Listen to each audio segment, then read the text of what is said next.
작은 교회가 하나가 있었어요. 근데 가보니까 교회가 작고 가난해서 목회자를 모실 만한 건 형편이 못 되는 거예요. 예배 시간이 되니까 한 10여 명 정도 되는 마을에 있는 사람들이 모여서 예배를 드리는데 목회자라는 사실을 숨기고 그냥 여행 왔던 여행객입니다 라고 하고서 예배를 드리거든요. 그냥 함께 예배를 드리는 거예요. 예배 시간이 되어서 교인들 중에 어떤 사람이 찬양을 인도하니까 함께 찬양을 부르고, 또 어떤 사람이 기도하자 그러니까 함께 기도하면서 이렇게 중보기도도 하고, 그리고 어떤 사람이 성경을 읽읍시다 그러니까 교독을 하면서 한 절 한 절 이렇게 같이 읽는데, 그 예배가 시간이 지나면 지날수록 너무 은혜로운 거예요. 정말 너무 은혜롭다. 되게 예배가 단순한데, 하나도 없는데, 별거 하나도 없는데 정말 예배가 은혜롭다. 그래서 이 감동받은 목사님이 예배가 다 끝난 후에 집사님 한 분에게 이렇게 물어봤습니다. 어떻게 이렇게 은혜가 충만한 예배를 드릴 수 있습니까? 라고 물었어요. 그러자 그 집사님이 깜짝 놀라면서 그 목사님에게 이렇게 대답을 했습니다. 아니, 그럼 은혜 없는 예배도 있습니까? 라고 대답을 한 거예요. 사랑하는 성도 여러분, 예배 가운데 하나님이 주신 은혜가 있으십니까? 예배 가운데 하나님이 주신 그 은혜를 경험하지 못한 채 혹시 그냥 예배당만 왔다 갔다 하고 있는 것은 아닌지 모르겠습니다. 찬송을 부를 때 기쁨이 있으십니까? 기도를 할 때 마음이 뜨거우십니까? 하나님의 말씀을 들을 때 그 마음에 새로운 다짐과 감동과 은혜가 있습니까? 오늘 본문에 보면 하나님께 감동받은 사람들이 나옵니다. 하나님께서는 이스라엘 백성들을 70년이라는 시간 동안 바벨론에서 포로 생활을 하게 하셨습니다. 그리고 70년이 지난 어느 시점에서 바벨론 포로 생활에서 이제 자유롭게 놓아 주시게 됩니다. 본문의 배경은 이스라엘 백성들이 바벨론의 포로로 잡혀간 지 70년이 지난 후의 이야기입니다. 그동안 바벨론은 페르시아에게 멸망을 했습니다. 그 페르시아의 왕이 오늘 본문에 나와 있는 고레스 왕입니다. 고레스 왕이 왕에 오르자마자 바벨론의 포로로 잡혀있는 이스라엘 백성들을 다시 고향으로 돌려 보내려고 칙령을 내립니다. 고향으로 돌아가세요.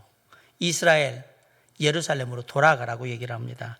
이로 인해서 역사적인 바벨론 포로가 3차에 걸쳐서 귀환을 하게 되는데, 첫 번째 귀환은 에스라 1장 2장에 나와 있습니다. 수룹바벨의 인도로 약 5만 명 정도 되는 사람들이 귀환을 하게 됩니다. 두 번째 귀환은 BC 457년에 학자 에스라의 인도함을 받고 2,000명 정도, 2,000명이 약간 안 되는 숫자가 귀환을 하게 됩니다. 그리고 마지막 세 번째는 BC 444년에서 425년 사이에 느헤미야에 의해서 인도함을 받고 4만여 명 정도 되는 사람들이 예루살렘에 다시 돌아오게 됩니다. 70년 동안의 바벨론 포로 생활을 통해서 하나님께서 이스라엘 백성들의 범죄에 대한, 불순종과 우상 숭배에 대한 징계를 하셨지만, 그 와중에도 하나님께서는 이스라엘 백성들을 보호해 주셨고요. 그리고 이스라엘 백성들의 남은 자들을 통하여서 다시금 회복할 수 있도록 길을 열어 주셨던 것을 봅니다. 감동받고 1차에 포로 교환한 사람들이 제가 5만 명 정도 된다라고 얘기를 말씀드렸어요. 그런데 그 당시 페르시아에 몇 명의 이스라엘 백성들이 있었느냐? 100만 명 정도 되는 이스라엘 백성들이 살고 있었습니다. 하지만 이들 중에 귀환을 한 사람은 5만 명이라는 적은 숫자였어요. 하나님의 감동을 받고 고향 땅으로 돌아가는 사람들은 5만 명 정도밖에 안 됩니다. 언뜻 들을 때, 야, 100만 명씩이나 되는데 5만 명밖에 돌아가지 않았어? 라고 생각하면 실망스럽게 들릴지 모르겠지만, 그 속내를 들여다보면 결코 그렇지 않다라는 것을 우리가 알 수 있습니다. 사실 70년이라는 시간이 지나면서 처음에 바벨론의 포로로 끌려온 사람들은 대부분 죽었거나 아주 나이 많은 늙은 노인들이 되어버린 거예요. 지금 살아있는 사람들은 아주 어릴 때 바벨론의 포로로 끌려온 사람들이 지금 나이 많은 사람들이 되어 있는 거예요. 최소한 그들은 아마 80 이상이 되는 그런 나이가 됐을 거란 말이에요. 현재 바벨론에 있는 이스라엘 국적의 어린아이들, 그 다음에 청소년들, 청년들은 중년들까지, 이 사람들은 국적만 이스라엘 사람이지 나머지 다 바벨론 땅에서 태어나고 그리고 자란 사람들입니다. 쉽게 말하면 바벨론 포로 2세 또는 3세 되는 사람들이 대부분이라는 사실입니다. 이들은 포로로 잡혀온 부모 세대와는 아주 다릅니다. 바벨론에서 태어났고 바벨론에서 교육을 받고 바벨론에서 직장을 다니고 바벨론에서 자리를 잡은 그런 사람들이에요. 그런데 그들에게 다시 부모들의 고향인 이스라엘 땅 예루살렘으로 돌아가라, 머나먼 이스라엘 땅으로 돌아가라는 얘기는 그리 쉬운 선택이 아니라는 사실입니다. 바벨론에서 예루살렘까지는 1400km 정도가 되는데 서울에서 부산을 2번 왕복하고도 남는 거리예요. 차로 가도 100km, 시속 100km로 14시간을 꼬박 가야 되는 거리입니다. 걸어간다면 얼마나 걸릴까요? 보통 사람이 하루에 걸을 수 있는 그 일반적인 거리는 한 30km 정도 된다고 해요. 근데 그렇게 되면 30km씩 매일 갈 때 꼬박 한 40일은 걸리겠죠. 그런데 여기에 여자들이 또 있고 아이들, 노인들이 포함되고 짐들을 갖게 간다면 개인적으로 그렇게 간다고 할 때 사람들은 하루에 20km를 가지를 못한답니다. 그런 상황이라면 아무리 속도를 내서 빨리 간다 할지라도 예루살렘까지 가는데 좋기 석 달 이상은 걸릴 거라고 생각이 됩니다. 당연히 포로 1세대의 나이 많은 어른들은 죽기를 각오하지 않는 한 예루살렘에 돌아갈 수가 없는 거예요. 그 길이 그렇게 험한 길이기 때문에 말 그대로 아무것도 없는 황무지에 가서 다시 성전을 재건하고 성벽을 건축하는 힘든 수고를 감당해야 하는 겁니다. 이들이 가는 곳은 안정적인 곳이 아닙니다. 불확실한 미래가 여전히 남아있는 그런 곳입니다. 사실 내 조국, 내 고향으로 돌아간다 해도 별다른 이득이 있을 수 있질 않아요. 왜냐하면 바벨론이 원래 터져낸 사람들이 거의 대부분이기 때문에 그래요. 단지 하나님께서 이스라엘 백성들에게 허락하신 약속의 말씀을 성취하시는 것이기 때문에 그렇게 해야 하는 거예요. 그래서 많은 사람들이 고향 땅으로 돌아가는 것을 포기하고 바벨론에 그냥 남아 있었던 겁니다. 하나님의 약속보다는 현실의 삶에 그냥 안주하고 있는 것이 더 낫다라는 판단을 했기 때문에 그렇습니다. 학교도 그만둬야 되고 친구들과도 헤어져야 되고 직장도 그만둬야 되고 그리고 자신들이 힘들게 일군 삶의 터전도 다 포기하고 가야 되는 상황이기 때문에 그 선택을 할 수가 없었다라는 사실이에요. 수많은 교회가 있고 수많은 성도들이 있고 그 가운데 많은 일들이 있지만 오직 하나님의 감동을 받고 선택된 소수의 사람들만이 결국 하나님의 일을 감당하고 하나님의 뜻을 행한다라는 사실을 우리는 여기서도 볼 수가 있습니다. 흥미로운 사실은 하나님은 이처럼 믿음의 소수, 하나님께 감동받은 적은 수의 사람들을 통해서 지금까지 하나님의 일들을 이루어 오셨다라는 사실이에요. 하나님의 약속의 말씀을 나를 향한 약속의 말씀으로 믿고 그 약속의 말씀에 나의 삶을 드리며 온전히 하나님께 헌신하는 사람들을 통해서 하나님의 일이 이루어지고 하나님의 뜻이 성취되는 것을 우리는 보게 됩니다. 오직 하나님의 감동을 받은 사람들이어만 가능했던 것입니다. 오늘날로 말하면, 지금으로 말하면 성령의 감동을 받고 하나님의 말씀에 순종하는 사람들이 있을 때에 그때 하나님의 역사가 있고 하나님의 일이 이루어진다라는 사실이에요. 사실 하나님의 말씀대로 그분의 약속을 이루는 삶을 사는 것, 그거는 말같이 쉬운 일이 아닙니다. 힘들고 고난도 있고 고통도 있고 많은 인내와 시련도 있어야 되고 견디고 참아내야 하는 일입니다. 그래서 사람들은 그러기보다는 그냥 주어진 현실에 안주하고 거기서 적당히 합리화하고 타협하면서 사는 게 더 낫다라고 생각을 하는 거예요. 불확실한 하나님의 약속을 성취하기 위해서 삶을 드리기보다는 지금의 평안한 삶이 더 좋다라는 생각을 많이 했던 겁니다. 이게 오늘날을 살아가는 우리의 모습은 혹시 아닐까라고 한번 되돌아봐야 합니다. 하나님께서는 절대 이런 모습을 원하지는 않으실 겁니다. 비록 적은 사람이지만 현실에 안주하지 않고 하나님의 약속을 끝까지 붙잡고 믿음으로 하나님께 집중하는 사람들을 하나님께서는 원하시고 놀랍게도 본문에는 그런 사람들이 있었다라고 얘기를 하고 있습니다. 우리 5절을 한번 다 같이 읽어볼까요? 5절 시작. 이에 유다와 베냐민 족장들과 제사장들과 레위 사람들과 그 마음이 하나님께 감동을 받고 올라가서 예루살렘의 여호와의 성전을 건축하고자 하는 자가 다 일어나니. 5절에 보면 하나님께 감동받은 사람들이 있었어요.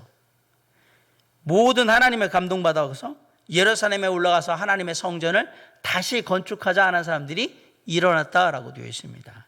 이렇게 하나님께 감동받은 사람들이 있을 때에 하나님께서 이들에게 놀라운 선물을 허락해 주셨습니다. 뭐냐? 바로 주변의 사람들을 감동시켜서 그 일을 하기 위해서 필요한 모든 것들을 채우셨다라는 사실입니다. 6절을 한번 같이 읽어봅시다. 자, 시작. 그 사면 사람들이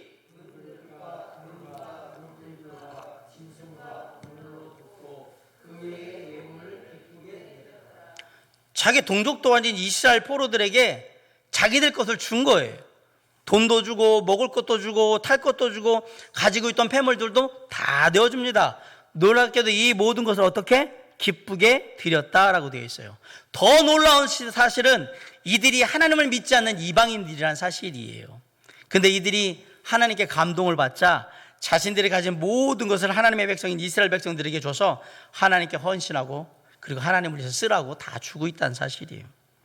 마치 이스라엘 백성들이 모세를 인도자로 해서 출애굽할 때에 애굽 사람들의 마음을 움직여서 피로를 채웠던 거하고 똑같은 일이 벌어진 겁니다. 출애굽 12장 35절로 36절에 보면 이스라엘 자손이 모세의 말대로 하여 애굽 사람에게 은금 폐물과 의복을 구하며 여호와께서 애굽 사람들에게 이스라엘 백성에게 은혜를 입히게 하라. 그들이 구하는 대로 주게 하심으로 그들이 애굽 사람의 물품을 취하였더라라고 되어 있습니다. 하나님의 주권은 예배당 안에만 있는 게 아닙니다. 하나님은 이 모든 세상을 주관하시는 주관자이십니다. 우리 하나님은 안 믿는 사람들까지도 감동시켜서 하나님의 일에 헌신하도록 그렇게 하실 수 있는 분이라는 사실을 우리가 보는 겁니다. 이렇게 주변의 사람들을 움직이신 하나님께서 또 누구를 움직여주냐? 바사왕 고레스의 마음을 움직여주셔서 고향에 돌아갈 수 있는 경비, 고향 땅에 정착하고 성전을 지을 수 있는 모든 준비들을 다 할 수 있는 그 경비까지도 다 허락해 주십니다. 고레스 왕은 약관 20세의 나이에 왕에 오른 사람이에요. 페르시아 제국의 첫 번째 왕이에요. 고레스의 바사 제국은 동쪽으로는 인도, 서쪽으로는 애굽, 이집트, 남쪽으로는 페르시아만, 북쪽으로는 카스피해에 이르는 아주 거대한 제국을 만들었습니다. 그런 거대한 바사 제국, 페르시아 제국에서 이스라엘의 위치는 사실 별로 되지도 않아요. 그냥 손톱만큼 요 정도. 그런데 이스라엘에 대해서 고레스가 어떤 칙령을 내린지 아십니까? 우리가 잘 아는 2절 3절을 보면 바사왕 고레스는 말하노니 하늘의 신 여호와께서 세상 만국으로 내게 주셨고 나를 명하사 유다 예루살렘에 전을 건축하라 하셨나니 이스라엘 하나님은 참 신이시라. 너희 중에 무릇 그 백성된 자는 다 유다 예루살렘으로 올라가서 거기 있는 여호와의 전을 건축하라. 너희 하나님이 함께 하시기를 원하노라. 그는 먼저 뭐라고 고백하냐면 이 바사 페르시아 거대한 제국은 하늘의 하나님이신 여호와께서 나에게 허락하셨다. 이 나라를 누가 허락하셨다? 하나님이 허락해 주셨다라고 고백을 합니다. 그리고 그 하나님 이스라엘의 하나님은 참신이시다. 유일하신 하나님이라고 얘기를 합니다. 그 하나님이 나한테 명령을 하셨는데 유다 예루살렘에 성전을 건축하라고 나에게 그 뜻을 주셨기 때문에 이제 나를 대신해서 너희 이스라엘 백성들이 다시 예루살렘으로 돌아가서 성전을 건축해야 한다. 이것에 필요한 모든 것들은 내가 다 주겠다. 어떻게 이방 땅의 왕이, 그것도 거대한 페르시아 제국의 왕이 그렇게 할 수 있을까요? 이건 역사적인 사실입니다. 고레스 왕의 칙령은 역사적인 사실이란 말이에요. 사실 고레스 왕은 이스라엘과 전혀 관계가 없는 왕입니다. 유대인들과 피 한 방울 섞이지 않은 사람이에요. 누가 고레스 왕에게 청탁을 했거나 협박을 한 일도 없어요. 그렇게 할 수도 있는 존재도 아니고, 당시의 황제들은 자기를 신이라고 여겼던 사람들입니다. 다니엘서에 나오면 그 바벨론의 왕이었던 느부갓네살 왕이 금신상을 만들고 그 금신상과 자기를 동일시하고 그 금신상에게 절하게 하고, 그렇게 안 한 사람들은 사자굴에 빠뜨리고 막 그랬던 것들을 우리가 보잖아요. 자, 그 바벨론 제국을 무너뜨리고 왕이 된 사람이 고레스 왕이에요. 얼마나 상식적으로 생각하면 얼마나 교만한 왕이었을까? 얼마나 정말 대단하다고 생각을 했을까? 자기가 그런 바벨론을 멸망시킨 왕이거든요. 그런데 어떻게 그 입에서 이스라엘 하나님이 참신이라는 말을 할 수 있을까? 이스라엘 백성들은 다 본국으로 돌아가라. 하나님의 성전을 다시 재건해라. 내가 그 일을 도와줄 거고 너희 하나님이 너희와 함께 하시기를 원한다. 이렇게까지 축복을 해줄 수 있는 일이 과연 가능한 일인가? 스가랴 4장 6절은 이렇게 얘기합니다. 이는 힘으로 되지 아니하며 능력으로 되지 아니하고 오직 나의 영으로 되느니라. 하나님이 하신 일이다라는 사실입니다. 하나님께서는 선지자 예레미야에게 70년이 지나면 이스라엘 백성들이 바벨론 포로 생활을 끝내고 다시 돌아오게 될 거라고 약속의 말씀을 전해주셨습니다. 그리고 그 약속의 말씀을 성취하기 위해서 이제 이방 땅의 왕인 고레스 왕과 그리고 그 나라의 백성들을 사용하시는 겁니다. 1절에 보세요. 여호와께서 예레미야의 입으로 하신 말씀을 응하게 하시려고 바사왕 고레스의 마음을 감동시키셨다. 감동시켰다는 얘기는 마음을 움직였다라는 얘기죠. 고레스 왕의 마음을 움직여서 바벨론 포로에서 예루살렘으로 돌아가서 성전을 재건할 때에 그 예루살렘을 재건할 때에 필요한 모든 것들을 다 공급하도록 그렇게 도와주셨다라는 얘기입니다. 성전에 가장 필요한 게 뭘까? 돈도 필요하지만요. 놀랍게도 이전에 성전에 있었던 집기들이 필요하거든요. 놀랍게도 고레스 왕이 이걸 다 내줍니다. 7절에 보세요. 고레스 왕이 또 여호와의 성전 그릇을 꺼내니 옛적에 느부갓네살이 예루살렘에서 옮겨다가 자기 신들의 신당에 두었던 것이라. 바사왕 고레스가 창고지기 미드르달에게 명령하여 그 그릇들을 꺼내어 세워서 유다 총독 세스바살에게 넘겨주니 그 수는 금 접시가 30개요 은 접시가 1000개요 칼이 29개요 금 대접이 30개요 그보다 못한 은 대접이 410개요 그 밖에 그릇이 1000개이니 금은 그릇이 모두 5400개라. 사로잡힌 자를 바벨론에서 예루살렘으로 데리고 갈 때에 세스바살이 그 그릇들을 다 가지고 갔더라. 성전을 재건하는 데 있어서 가장 중요한 게 뭐냐? 성전의 집기들이에요. 근데 이걸 누가 가져갔었냐면 맨 처음에 바벨론 왕이었던 느부갓네살 왕이 다니엘과 관계 있는 그 느부갓네살 왕이 가지고 갔던 거예요. 다 뺏어서 그것을 바벨론 제국이 멸망하면서 누가 갖게 됐냐면 이제 바사의 왕인 고레스가 다 소유하고 있는 거예요. 그 고레스가 뭐라고 했냐면 이거 다 가져가. 이거 원래 성전에 있었던 거니까 다 가져가라고 얘기를 하고 있는 거예요. 불가능한 일이 하나님께서 감동을 하시니까 이루어진 겁니다. 우린 여기서 중요한 교훈을 얻어야 합니다. 우리가 하나님께 집중하는 것이 중요하다는 얘기입니다. 내 사업의 문제, 내 직장의 문제, 내 가족의 문제, 내 삶의 문제보다 하나님의 뜻을 먼저 하고 하나님께 집중할 때 하나님께서 그 모든 역사를 다 이루신다는 사실이에요. 능력도 없고 힘도 없고 지혜도 부족한 나를 통해서 하나님의 역사를 이루시고 하나님의 뜻을 이루어 가시는 거예요. 그리고 내가 부족하면 믿지 않는 사람들을 사용하시고 세상의 권세자도 사용하신다는 사실입니다. 내가 상상할 수도 없는 외부의 것들이 내가 하나님의 뜻에 집중할 때 역사하기 시작한다는 것을 보여주는 겁니다.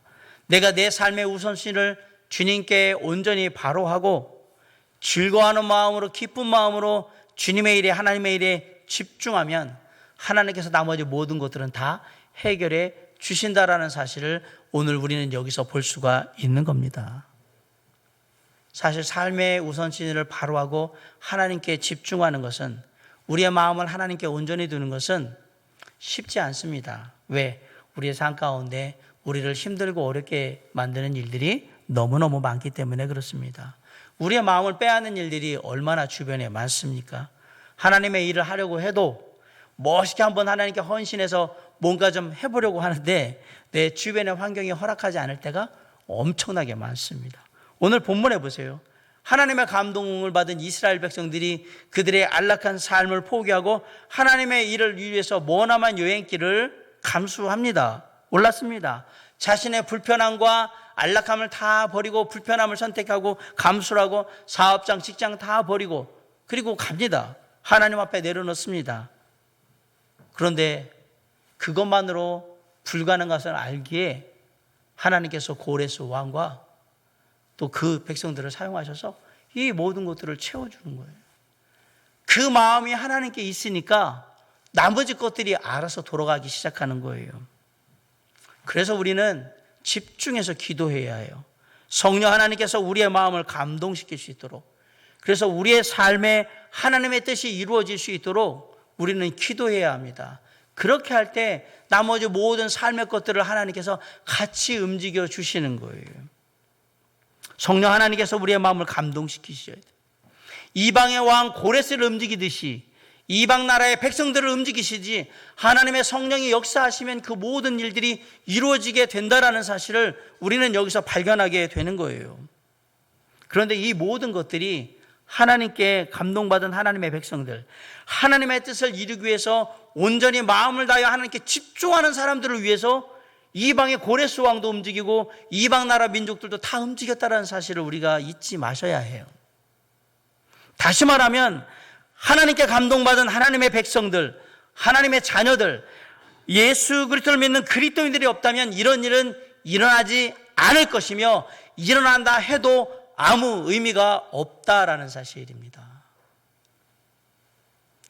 오늘도 하나님께서는 당신의 사역을 이루기 위해서, 당신의 뜻을 이루시기 위해서 때로는 한 나라의 주권자의 마음을 얼마든지 움직이실 수 있으며, 또한 때로는 믿지 않는 사람들 통하여서도 역사하실 수 있는 하나님이라는 것을 우리에게 말해주고 있습니다.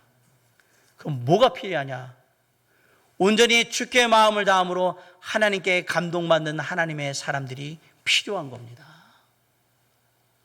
세상의 역사 배후에 계셔서 당신의 약속을 성취하시는 이러한 하나님의 섭리를 깨닫고 어려움과 고난과 역경과 절망 중에서도 인내하며 하나님의 뜻을 기다리고 온전히 그 마음을 잃지 않고 하나님께 집중하는, 하나님께 감동받기 원하는 그런 사람이 필요하다라는 것을 오늘 에스라는 우리에게 얘기해 주고 있습니다. 고난 가운데 인내하며 결국 승리의 기쁨을 누리라고 믿고 온전히 그 마음을 하나님께 집중할 수 있는, 하나님께 감동받은 사람들이 우리에게 필요한 겁니다. 오늘 말씀을 보면 하나님께서 두 종류의 마음을 움직이셨어요. 하나는 이방 나라 페르시아 왕 고레스 왕과 그 백성들, 이방 나라 백성들의 마음을 움직이셨고, 또 하나는 하나님의 백성인 이스라엘 백성들의 마음을 움직이셔서 감동시키셨어요. 자, 고레스 왕이나 이방 나라 고레스 바사의 백성들은 진정으로 하나님을 믿거나 섬기는 사람들이 아닙니다. 결국 이 말은 이들은 직접적으로 하나님의 일을 하는 사람들이 아니란 얘기예요. 하나님의 뜻을 직접적으로 성취하는 사람들도 아니란 뜻입니다. 하나님의 감동을 받은 소수의 5만 명의 하나님의 백성들이 결국은 돌아가서 예루살렘에서 하나님의 성전을 재건하고 하나님의 뜻을 이루는 사람이 되는 겁니다. 그렇다면 고레스 왕도 감동받았고, 바사의 제국의 백성들, 주변 사람들도 감동을 받았고, 그 다음에 이스라엘 백성들도 감동을 받았는데, 이들의 감동과 이스라엘 백성들의 감동의 차이는 뭘까? 간단합니다. 이방 고레스와 바사의 제국의 주변 사람들이 받은 감동은 잠깐 쓰임받는 도구인 것뿐입니다. 반면에 하나님의 백성 이스라엘 백성들의 감동은 앞으로도 계속 하나님의 일을 하기 위해서 쓰임받는 통로인 거예요. 도구인 거예요. 우리가 하나님의 약속을 성취하고 말씀에 순종함으로 하나님께 나아가고자 할 때 외부의 환경이나 상황들이 우리의 생각만큼 잘 돌아가지 않을 때가 많다고 아까 말씀드렸어요. 고레스 왕이나 이방의 백성들처럼 잠깐 좋아지는 경우가 있어요. 잠깐 그런 외부의 환경이 열리는 때가 있단 말입니다. 그러나 이것도 어느 순간에 닫히는 거예요. 그러면 더 이상 이어지지를 못해요. 왜 이 말을 드리냐? 외부적인 환경과 여건이 우리가 하나님의 말씀에 순종하고 하나님께 집중하는 것을 하느냐 마느냐 결정하는 기준이 아니라는 얘기입니다. 다시 바꿔 말하면 외부적인 환경과 상황에 상관없이 하나님께 감동받고 온전히 하나님께 집중하는 하나님의 사람들이 있는 것이 가장 중요하다. 그들이 있을 때 하나님께서 외부적인 상황과 여건을 더 나은 형편으로 만들어 주시기도 한다라는 사실을 우리가 알게 되는 거예요. 사랑하는 성도 여러분, 우리가 하나님의 일을 이루어가고 하나님의 뜻을 이룰 때 주변의 모든 것들이 다 착착 맞아서 돌아가면 얼마나 좋겠습니까? 그러나 그런 경우는 그렇게 많지는 않습니다. 오늘 고레스 왕과 이 주변의 사람들이 이렇게 했던 것은 전적인 하나님의 은혜입니다. 그런데 이 전적인 하나님의 은혜가 있을 수 있었던 가장 중요한 이유는 그 삶의 평안한 모든 것, 안정적인 모든 것들을 다 뒤로 하고 하나님의 나라, 하나님의 땅, 예루살렘에 가서 하나님 앞에 하나님의 성전을 다시 재건하려고 하는 하나님께 감동받은 사람들, 하나님께 온전히 마음을 집중하고 있는 사람들이 있었기 때문에 이들이 허락되었다는 사실입니다. 그래서 어떤 상황에서든지 하나님의 약속의 말씀을 믿고 의지하며 집중하셔야 합니다. 우리는 시시각각으로 변하는 환경이나 상황 속에서 늘 불안해해요. 지금 코로나19 때문에도 얼마나 불안한지 모르겠어요. 그와 함께 움직이는 우리의 감정과 느낌을 잘 컨트롤하지를 못합니다. 같이 막 그 마음이 딸려가서 잘못되면 죽을 것 같고 잘못되면 어떤 일이 벌어질 것 같고 막 불안함과 염려와 근심, 걱정으로 막 갑니다. 그렇게 되면 삶의 어느 부분에서 평안함이, 주님이 주신 평안함이 무너지게 될 겁니다. 그리고 요동치는 나의 감정과 그 느낌을 상황 속에서 어떻게 일관성 있게 통제하지를 못하게 될 거예요. 그러다 어느 순간 뭐 잠잠해지면 아, 나아졌나 보다 라고 생각했다가 상황이 급변하면 또 그 부분에 요동하면서 낙심하게 될 거예요. 결국 삶은 흔들리고 무너지게 되는 거예요. 삶이 흔들리고 무너지게 되면 모든 삶에 일어난 일들이 다 짜증스럽고 다 불만스럽고 다 불안합니다. 진짜 하나님이 무능력해 보이고 전혀 우리의 삶에 관심 없어 보이는 그런 하나님으로 우리에게 다가오게 될 겁니다. 그래서 우리는 하나님의 백성들은 일시적인 환경과 느낌, 그런 상황에 의지하지 않고 변함없으신 하나님과 그분의 약속의 말씀을 의지하고 붙들고 나아가며 오직 주님께 마음을 집중해야 하는 것입니다. 사랑하는 성도 여러분, 하나님을 향한 마음을 잃지 마시기 바랍니다. 하나님께 집중하시기 바랍니다. 그리고 하나님께서 허락하신 감동이 있거든 그 감동을 소멸하지 마시기 바랍니다.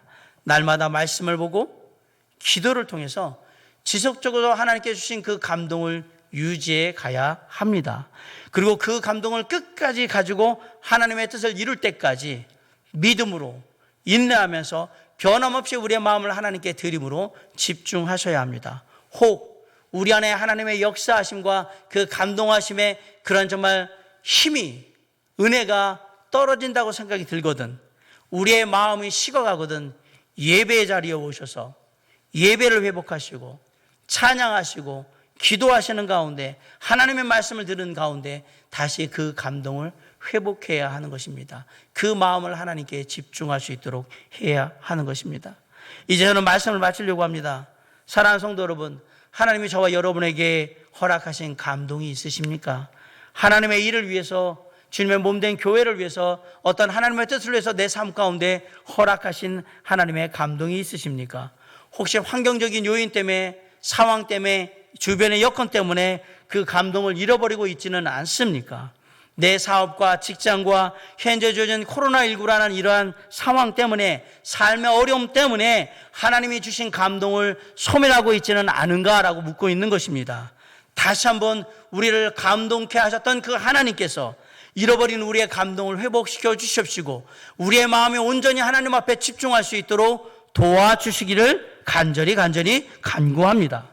비록 우리의 처한 상황이 아직은 어렵고 내 삶의 문제가 아직도 어렵고 어려움 때문에 내 삶의 우선순위가 온전히 잡히지 못하고 주님께 순간순간마다 집중하지 못하는 나의 연약함이 있기는 하지만 내가 주님을 처음 만날 때의 그 사랑과 그리고 내가 주님 앞에 처음 다짐했던 그 하나님 앞에 그 다짐과 그리고 지금 내 안에 있는 하나님의 놀라운 역사하심을 기억하면서 우리의 마음의 감동함을 잃지 않고 하나님께 마음을 집중한 가운데 이 모든 길들을 잘 이루어 나간다면 마침내 이스라엘 백성들이 예루살렘에 도착하여서 성전을 재건하고 성벽을 재건함으로 다시 하나님의 땅을 다시 회복시키던 것처럼 우리의 삶도 그렇게 이루어 주시라고 믿고 오늘 그 귀한 삶의 은혜를 다시 한번 우리에게 부어주실 수 있도록 하나님의 감동이 임할 수 있도록 그리고 하나님 앞에 집중하여서 우리의 삶을 하나님께 마음에 드릴 수 있도록 그렇게 다시 한번 다짐하면서 주님 앞에 나아가는 이 아침 이 한 주간이 되므로 삶에 승리하는 우리 모두가 될 수 있기를 주님의 이름으로 간절히 축원합니다. 기도하시겠습니다.